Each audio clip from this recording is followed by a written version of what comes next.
जिनका सिर कलम कर दिया गया था दिल्ली शीशगंज, जो गुरुद्वारा धर्म के थे, खत्री थे, उन्होंने भी दीक्षा ली है। लेकिन सोचा कि आज बहुत इम्पोर्टेंट टॉपिक है, और ये टॉपिक आज का नहीं है, ये कई सालों का है। क्योंकि बहुत से जिज्ञासु जीव, विवेकी हंस हमेशा ये सवाल पूछते आए हैं कि आप प्रचार कर रहे हैं, अच्छी बात है, लोग आपसे जुड़ रहे हैं, अच्छी बात है,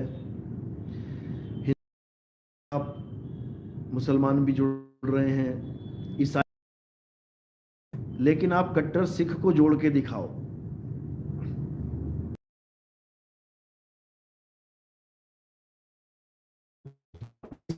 सिखों से मेरी बात होती भी रहती है। ऐसा बिल्कुल नहीं है कि कोई सिख हमसे नहीं जुड़ा है, बहुत से सिख जुड़े हैं, बहुत से। यहाँ तक कि गुरुद्वारे के जो पाठी थे वो भी हमसे जुड़े हैं, उन्होंने भी दीक्षा ली है। इसमें कोई अचरज वाली बात नहीं है। और मैं सभी बड़े अपनी अपनी ठौर, अगर कोई भी आपको कुछ भी ज्ञान समझाता है तो उस ज्ञान को आप परखो, जानो, और अगर आपके मतलब का है तो उसको ले लो। इसमें कोई बंधन नहीं होना चाहिए कि मैं नितिन दास का चेला हूं, मैं रामपाल का चेला हूं, मैं राधा स्वामी का चेला हूं, मैं इसका चेला हूं, मैं उसका चेला हूं। भाई जहां भी ज्ञान तुम्हें सही लगता है तुम ले लो। और हम किसी भी जो आगे का ज्ञान खोजना चाहे, हम उसका कभी विरोध नहीं करते। समझो, ये देखो, जो मैं कोई सीखना चाहता, स्टूडेंट बिना देखे गुरु से ज्ञान। वीडियो साफ चल रही है? आवाज आ रही है मेरी? यस लिखिए।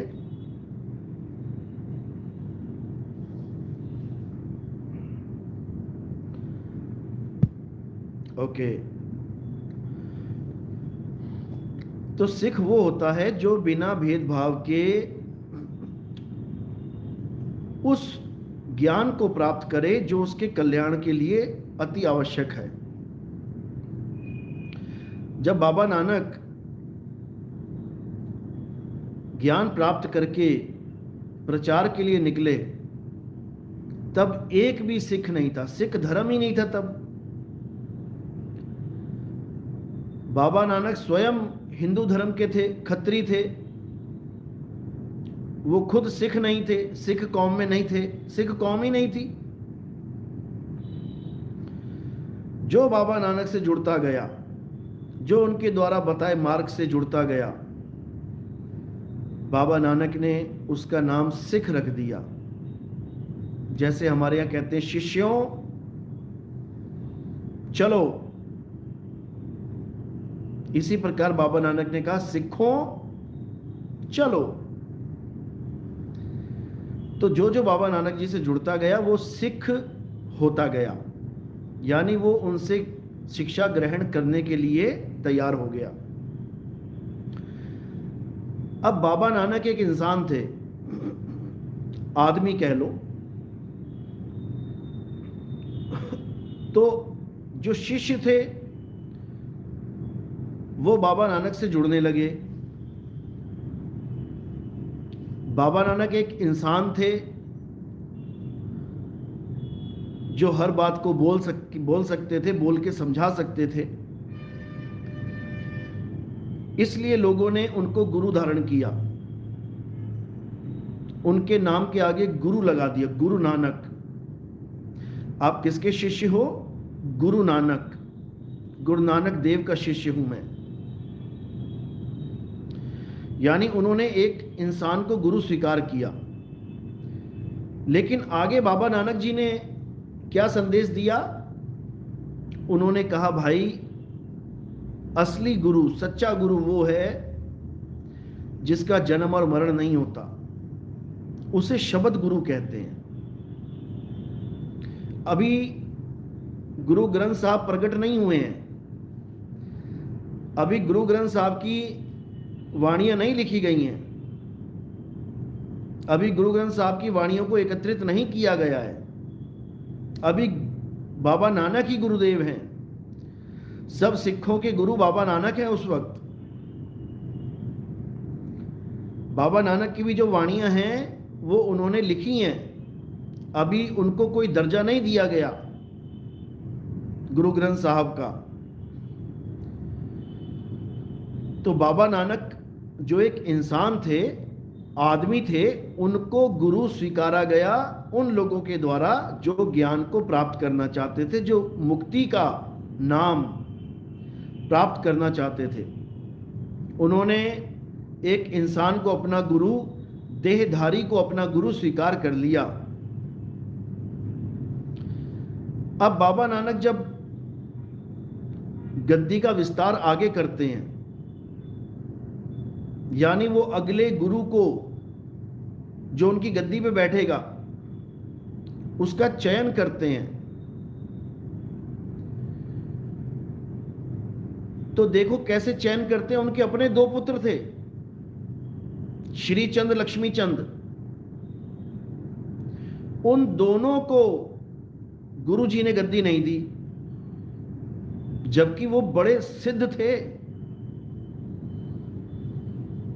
बड़े बड़े सिद्ध महात्मा घुटने टेकते थे उनके आगे। एक नंबर के नाम जपने वाले थे वो, जप तप में श्रेष्ठ थे वो, ब्रह्म ज्ञानी थे वो। लेकिन फिर भी उनको गद्दी नहीं दी गई। किसको बैठाया गया? गुरु अंगद देव जी महाराज को। अब वो भी इंसान थे, वो भी देहधारी थे, यानी एक देहधारी ने दूसरे देहधारी को गद्दी सौंप दी। अब तीसरे गुरु जी आए, बुजुर्ग थे गुरु अमरदास जी। दूसरे देहधारी ने उनकी सेवा देख के इतनी सेवा करी, उन्होंने इतनी सेवा करी, बुजुर्ग थे बिल्कुल बूढ़े एकदम,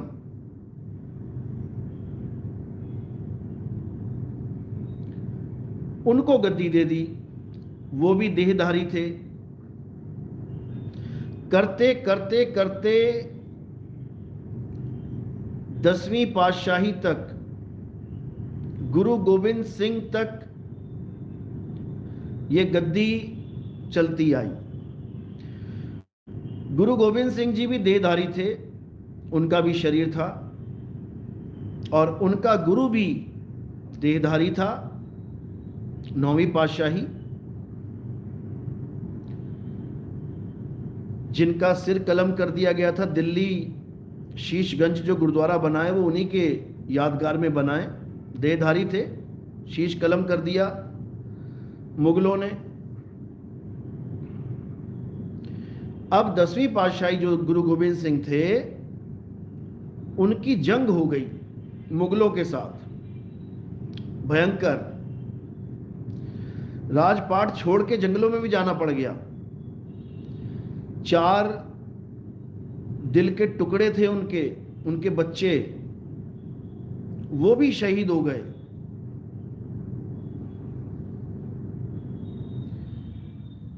जब कोई रास्ता नहीं बचा कि भाई अब तो मुगलों के राज में तबाही मच रही है, तो उन्होंने क्या फैसला लिया, क्योंकि परमात्मा के विवेकी हंस भी थे और परमात्मा प्राप्त भी था। परमात्मा का संदेश उनके शिष्यों को अपने आप मिल जाता है। क्या संदेश मिला? कहते हैं, आज्ञा भई अकाल की, तभी चलायो पंथ, और सब सिखन को हुक्म है, गुरु मान्यो ग्रंथ। इतनी लाइन सबने सुनी है। इतनी लाइन आपको कोई ना कोई मिल जाएगा जो गुरु ग्रंथ साहब का प्रेमी है, वो बता देगा कि भाई हम देहधारी गुरु को नहीं मानते, हम गुरु ग्रंथ साहब को गुरु मानते हैं। लेकिन इससे आगे की लाइन बताने वाले बहुत कम हैं। इतना तो बता देंगे कि हमारा पीछा गुरु देही गुरुओं से छुड़वा दिया गया। आवाज आ रही है मेरी? यस लिखिए अगर आवाज आ रही है साफ।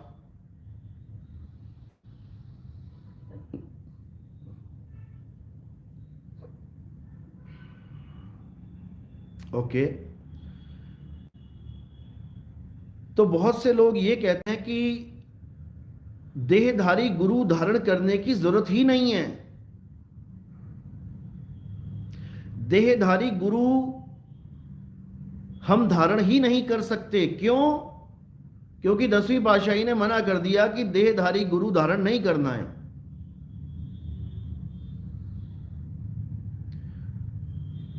तो उनका गुरु कौन था? क्या उनका गुरु देहधारी नहीं था? क्या उनके गुरु का गुरु देहधारी नहीं था? क्या उनके गुरु के गुरु का गुरु और उनके आगे गुरुओं का गुरु देहधारी नहीं थे? क्या बाबा नानक देहधारी नहीं थे? तो यानी बाबा नानक को भी गुरु मानना बंद कर दिया जाए क्या?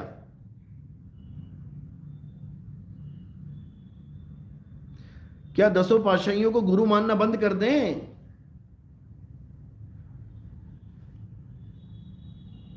इसके पीछे बहुत बड़ा राज है। इसके पीछे बहुत बड़ा मालिक का जो खेल है उसको समझने के लिए अभी तुम्हारे पास इतनी बुद्धि नहीं है जो समझ पाओ कि ये क्या खेल चल रहा है, कैसे इस जीव को मुक्त करना है। ये परमात्मा जानते हैं, ये परमात्मा जानते हैं।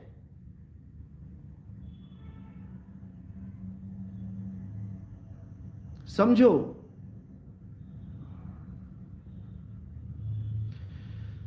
क्या कारण था कि गुरु मान्यो ग्रंथ बोलना पड़ा?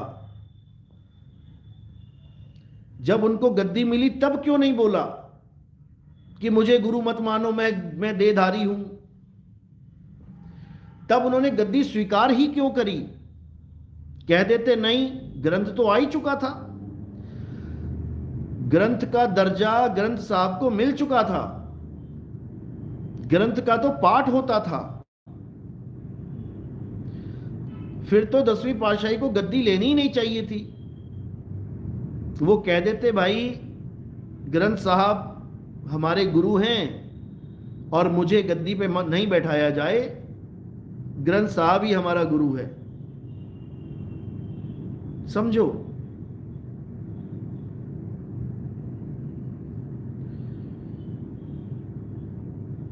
ये वो मजबूरी है जहां उन्हें बोलना पड़ा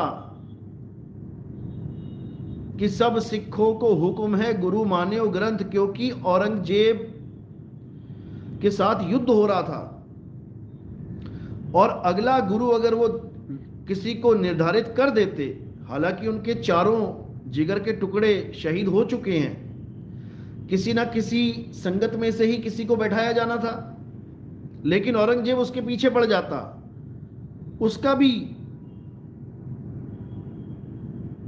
कत्ल करने की पूरी कोशिश की जाती और तबाही मचती। इसलिए परमात्मा की तरफ से संदेश आया इस वाणी का, क्योंकि वाणी परमात्मा से ही आती है। क्या वाणी उतरी कि आज्ञा भई अकाल की तभी चलायो पंथ, जबकि अकाल की आज्ञा तो पहले से चल रही है। बाबा नानक भी तो अकाल की आज्ञा से ही आ रहे हैं। लेकिन अगर अकाल की आज्ञा ना होती कि आगे गुरु देही गुरु को बैठाना है, तो गुरु नानक देव वहीं पे खत्म कर देते गुरुवाई और आगे किसी देहधारी गुरु को नहीं बैठने देते। यानी बाबा नानक के टाइम में ये अकाल की आज्ञा नहीं हुई थी। बाबा नानक के टाइम में अकाल की ये आज्ञा नहीं थी कि गुरु ग्रंथ को माना जाए, इसीलिए तो उन्होंने आगे गुरुवाई चलाई, उन्होंने देहधारी गुरुओं को गद्दी पे बैठाया। लेकिन उनको पता था कि एक समय ऐसा आएगा जब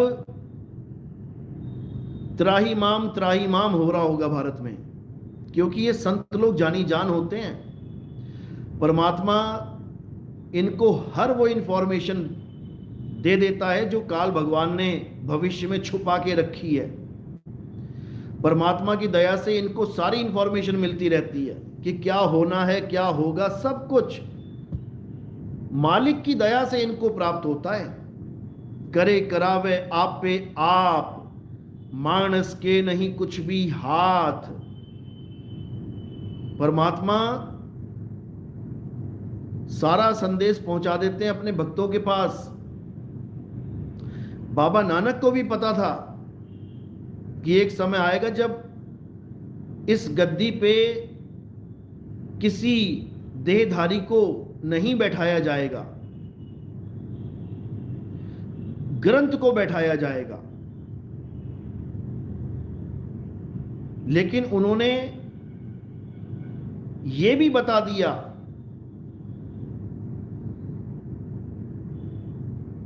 कि आगे फिर कोई देहधारी इस ज्ञान का उजागर करने आएगा। अपनी ही वाणी में बोला है उन्होंने, और वो वाणी उनकी भी नहीं है, ये परमात्मा की वाणी है। पूरे ग्रंथ साहब में सब संतों ने परमात्मा की महिमा गाई है अपने शब्दों में। कहे रविदास, कहे कबीर, और भी जो संत है अपनी छाप लगा के गाते हैं। लेकिन नानक साहब ने क्या बोल दिया? उन्होंने अपनी वाणी में बोला कि ये मैं नहीं बोल रहा हूं, कोई गलती से मेरी वाणी मत समझ लेना इसको कि कहे नानक, बिल्कुल नहीं। उन्होंने शुरुआत में ही क्लियर कर दिया। अंग नंबर 722 में जब आप देखेंगे गुरु ग्रंथ साहब में, उन्होंने क्या वाणी बोली? जैसी में आवे खसम की वाणी, और तैसा करी बयान वे लालो। कहते हैं जैसी में आवे खसम की वाणी, कि अब जो मैं बोलने जा रहा हूं ये खसम की वाणी निकल रही है, ये भविष्यवाणी निकल रही है, ये भविष्य का हाल बता रही है। जैसा मैं बोल रहा हूं वैसा लिख, वैसा बयान कर।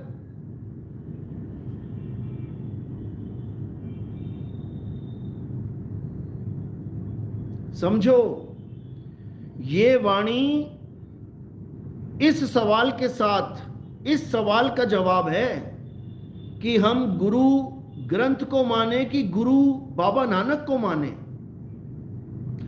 हम गुरु रविदास जी को माने या उनकी वाणी को माने, हम गुरु नामदेव जी को माने या उनकी वाणी को माने, हम गुरु कबीर साहब को माने या उनकी वाणी को माने, हम गुरु सारे संतों की वाणी को माने जो गुरु ग्रंथ साहब में दर्ज है, या गुरु ग्रंथ साहब की वाणी को गुरु माने।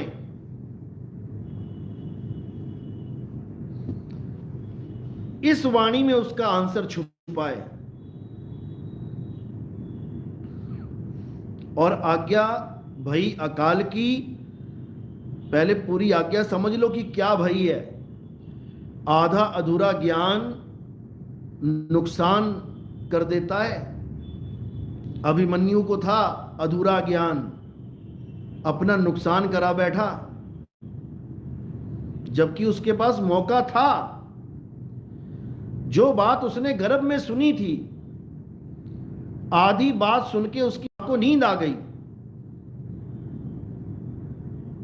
और आधी बात वो सुन नहीं पाया। अरे तो आधी बात गर्भ में सुन ली थी तो आधी बात गर्भ से बाहर आके सुन लेता।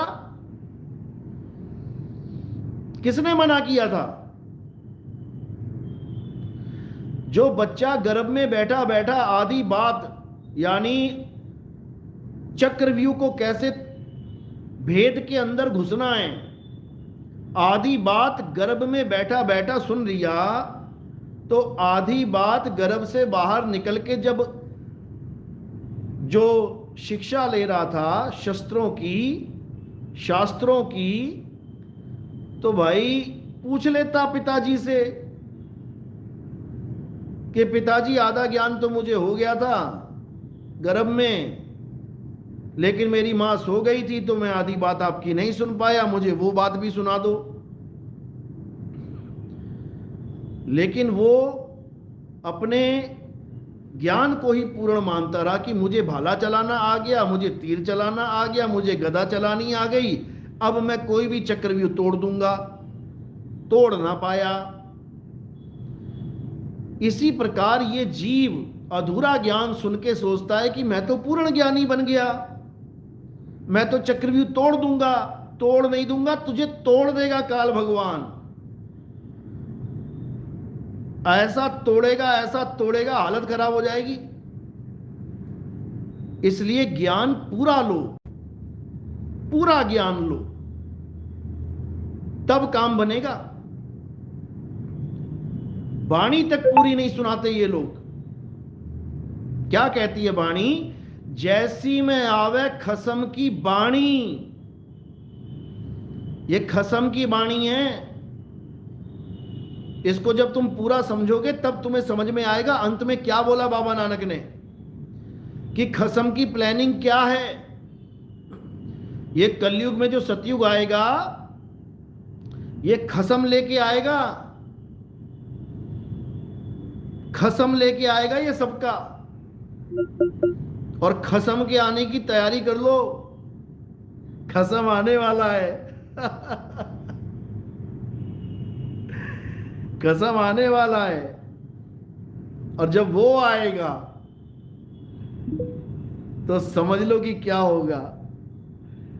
तो क्या बोला गया? आज्ञा भई अकाल की, तभी चलायो पंथ, सब सिखन को हुक्म है, गुरु मान्यो ग्रंथ। अब आगे देखो, गुरु मान्यो ग्रंथ, प्रगट गुरा की देह। ये क्यों नहीं बोलते? ये क्यों नहीं समझा रहे हैं? गुरु मान्यो ग्रंथ, प्रगट गुरा की देह। यानी गुरु ग्रंथ साहब को क्या बोल दिया कि प्रगट गुरा की देह। यानी वाणी को पढ़ो और समझो कि गुरुजी तुम्हारे सामने ही विराजमान है, देह रूप में। देह रूप में, विदेह नहीं बोला कि विदेह बोल दिया। गुरु मान्यो ग्रंथ, प्रगट गुरा की देह।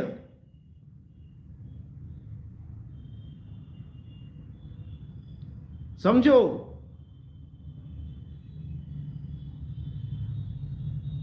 आगे क्या कह रहे हैं?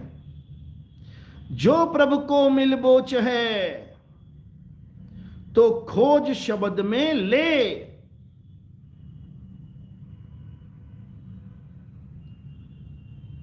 कहानी फिर शब्द पे आ गई है। अब शब्द कौन सा, कहां खोजूं?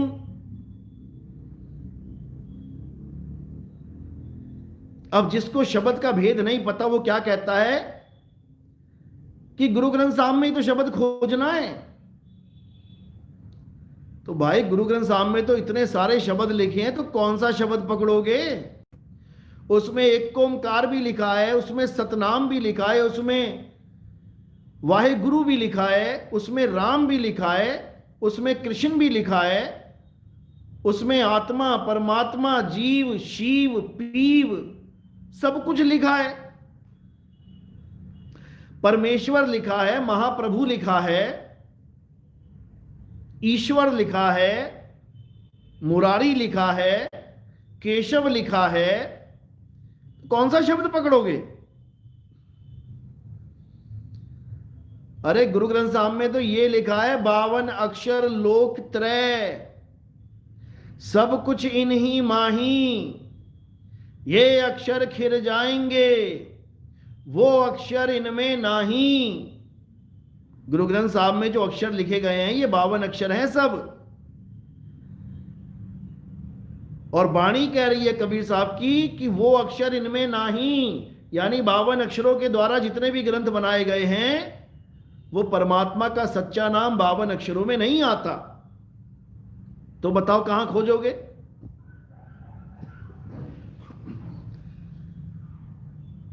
अंग नंबर 340 की वाणी है ये।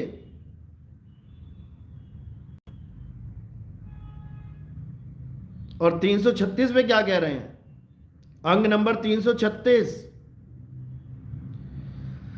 52 अक्षर जोरे आन, सक्या न अक्षर एक पहचान। समझा रहे हैं कि सारे ग्रंथ भर डाले तुमने, वेद, पुराण, गीता, भागवत, बाइबल, इंजील, कुरान, कतेब सब कुछ भर डाला। 52 अक्षरों को लिख लिख के, जोड़ जोड़ के, 52 अक्षर जोरे आन, और सक्या न अक्षर एक पहचान। उस एक अक्षर को नहीं पहचान पाए जो भेद सतगुरु बताता है। उस एक अक्षर का भेद बताता है सतगुरु, और ये 52 अक्षर छुड़वा देता है। इसमें नहीं खोजना है। सोई गुरु पूरा कहावे, 2 अक्षर का भेद बतावे, एक छुड़ावे,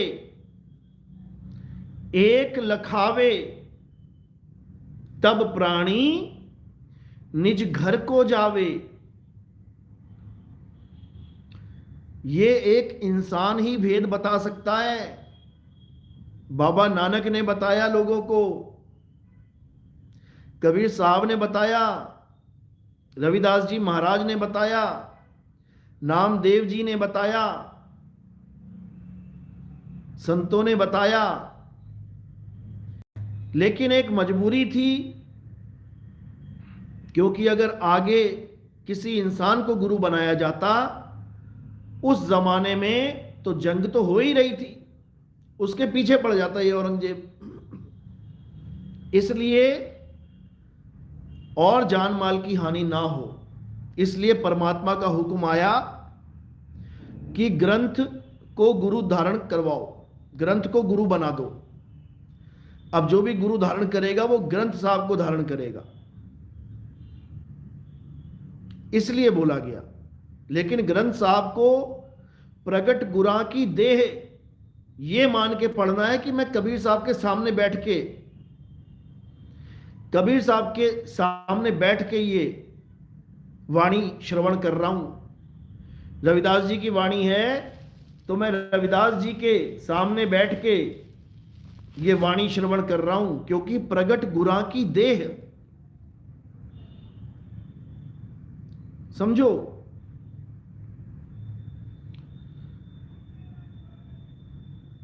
तो बाबा नानक ने अंग नंबर 722 में जो वाणी बोली है,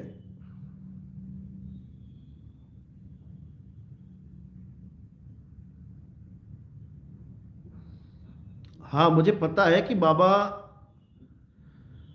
नानक जी की, चारों पातशाहियों की और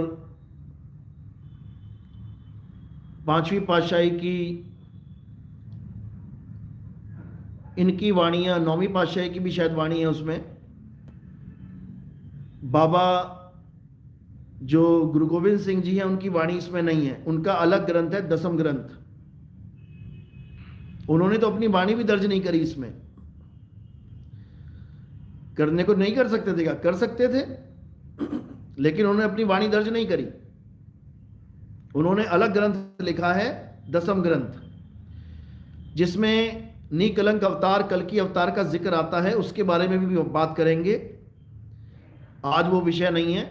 उसके बारे में पूरा डिटेल में जाएंगे, उन्होंने क्या क्या बोला है कल्कि अवतार के लिए, और सब सिखों को बोला है कि वो अवतार होगा, होगा और होके रहेगा, और उसके आने का मकसद केवल यही होगा कि सत्य का परचम लहराना, कलयुग में सतयुग लाना, इस पूरी दुनिया में खालसा राज को कायम करना, सबको खालिस बना देना। ये कल्कि अवतार के बारे में 10वीं पातशाही ने अपने ग्रंथ में विस्तार से लिखा हुआ है।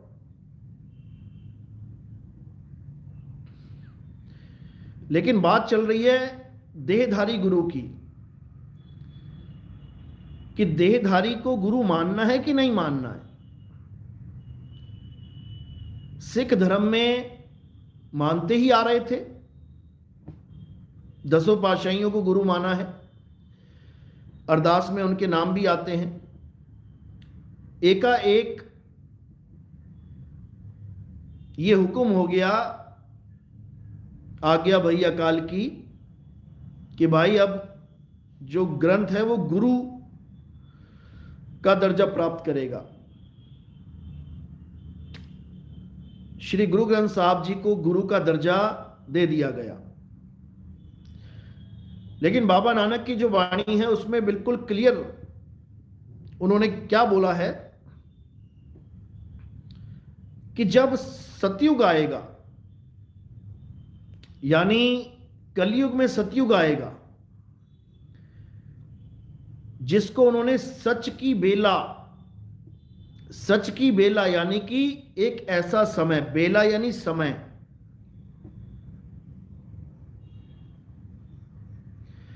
कि एक ऐसा समय आएगा, सच की बेला आएगी, जब एक देहधारी और आएगा।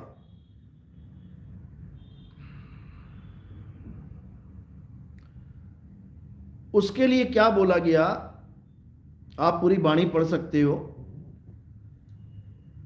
कि काया कप्पड़ टूक टूक होसी, यानी जब वो आएगा तो इस काया को कपड़ा बताकर, टूक टूक यानी नाशवान बता देगा। होगा तो वो देहधारी, लेकिन देह का खंडन करेगा।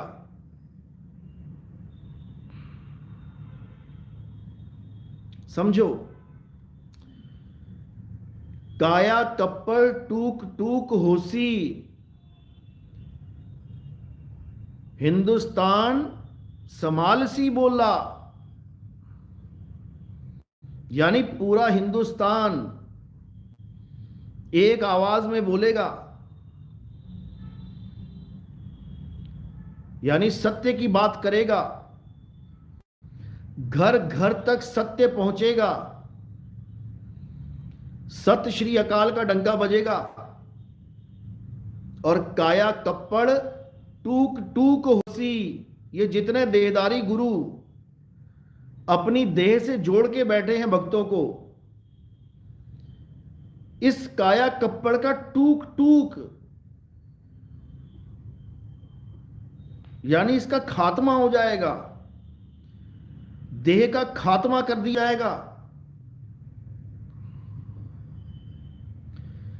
काया कप्पड़ टूक टूक होसी, हिंदुस्तान समालसी बोला, यानी वो हिंदुस्तान में ही होगा। कलयुग में सतयुग जो आएगा उसकी शुरुआत हिंदुस्तान में ही होगी, जिसको मुसलमान फकीर जिसको हदीसों में मोहम्मद साहब बयान करते हैं, अरब देश में खड़े होकर भी पूरब दिशा में, मशरक दिशा में, हिंदुस्तान की तरफ देखते हुए घंटों घंटों खड़े रहते थे।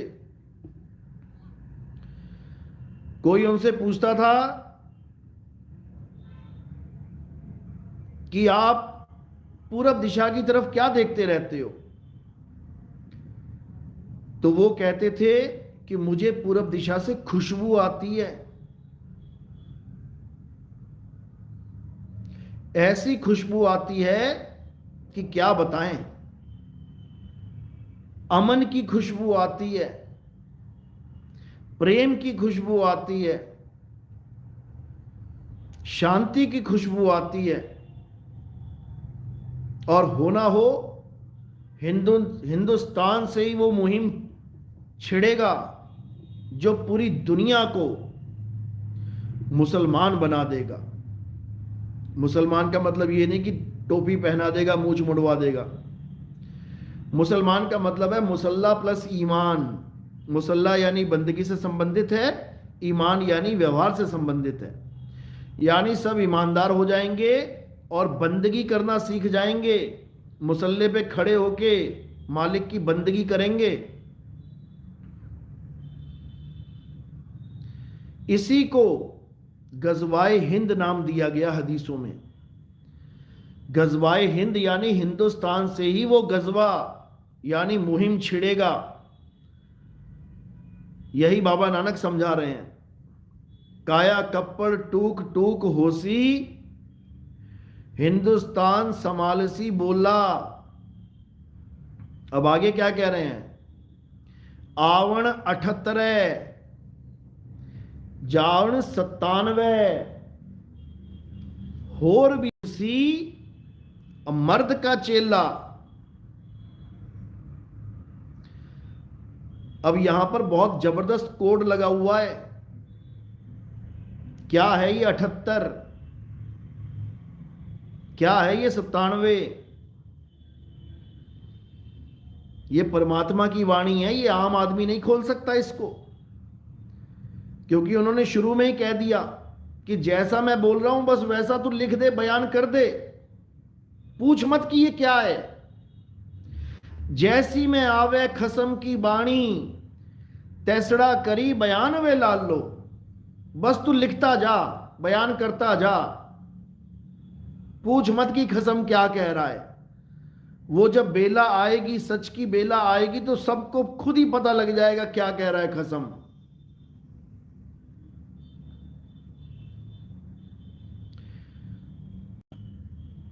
तो आगे क्या कहते हैं?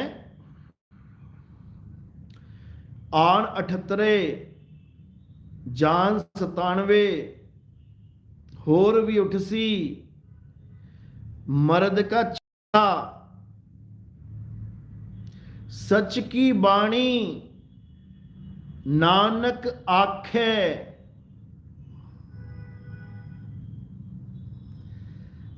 अब क्या कह रहे हैं कि जो मैं कह रहा हूं वो बाणी बिल्कुल सत्य है।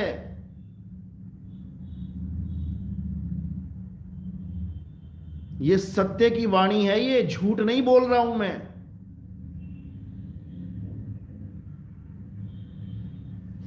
समझ लो।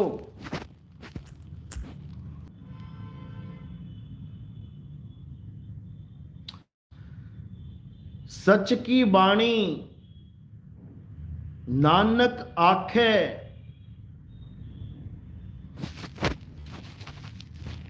पानी डाल दूंगा, आप इसको देख सकेंगे। राजू दास,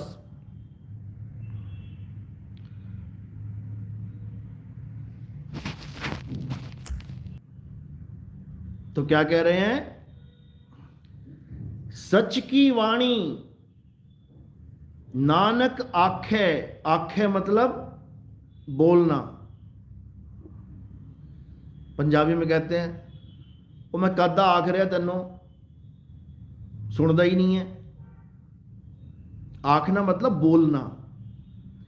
सच की वाणी सच यानी परमात्मा, परमात्मा मुझसे बुलवा रहे हैं। सच की वाणी नानक आखे, यानी परमात्मा जो मुझसे कहलवाना चाह रहे हैं मैं वो कह रहा हूं। ये आवन 78 जान 97 ये परमात्मा बुलवा रहे हैं मुझसे, तू लिखता जा बस।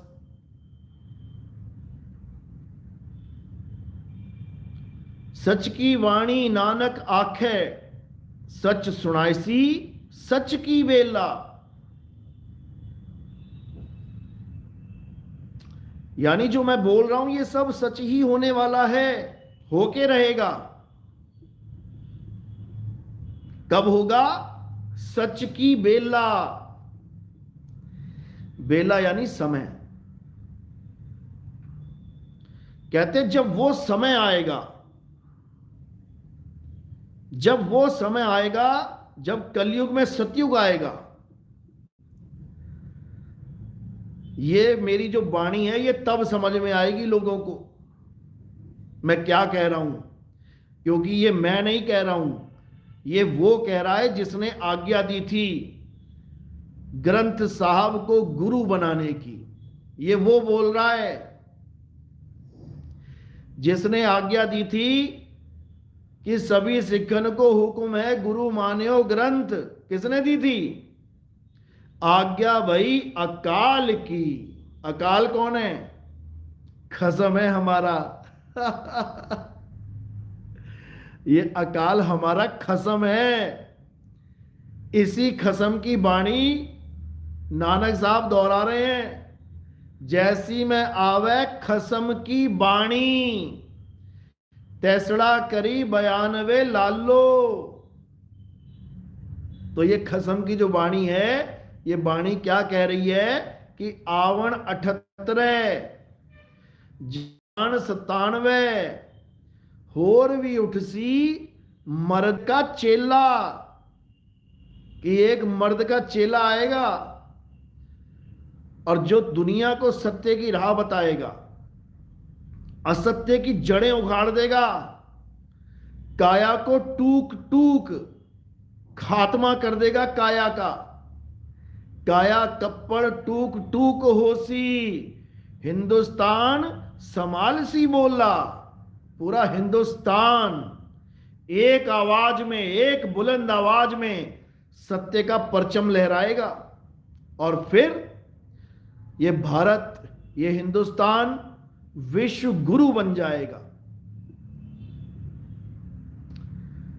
तो अच्छी बात है, गुरु ग्रंथ साहब का हम पूरा सम्मान करते हैं।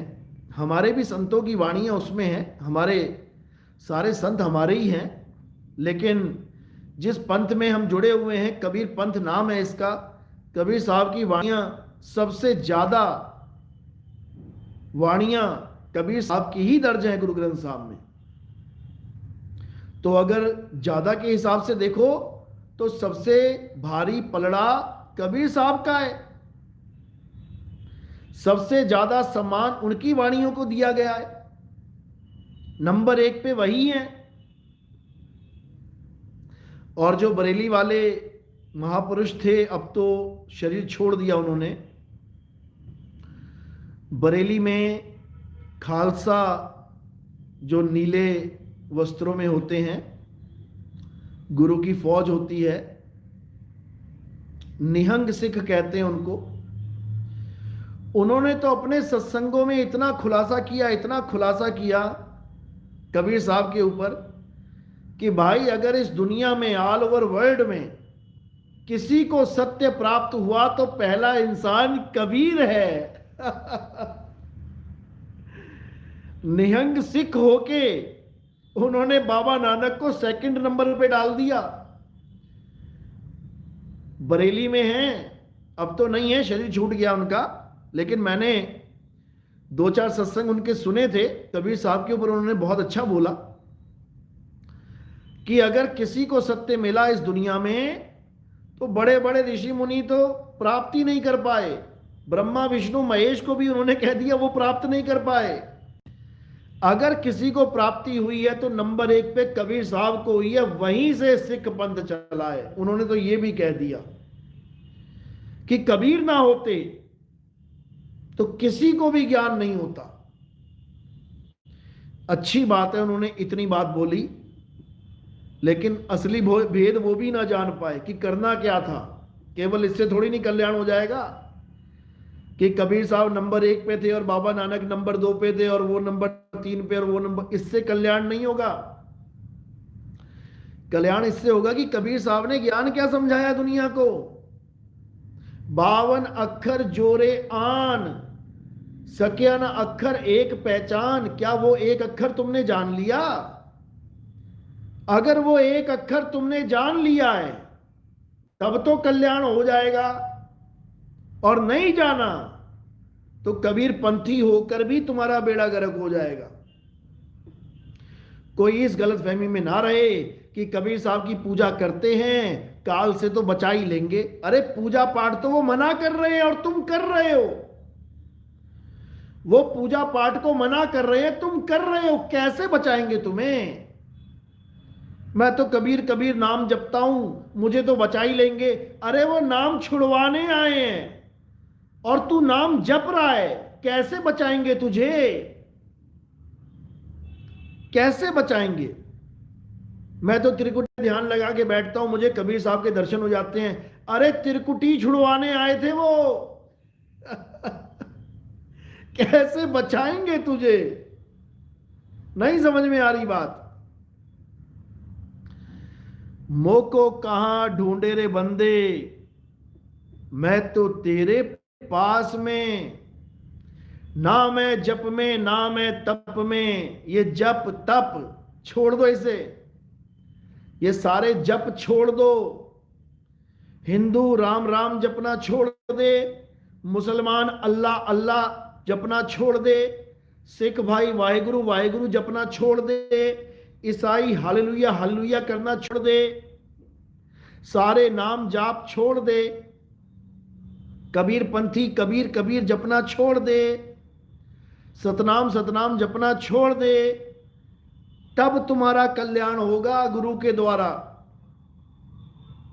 नहीं तो नहीं हो सकता, बर्बाद हो जाओ।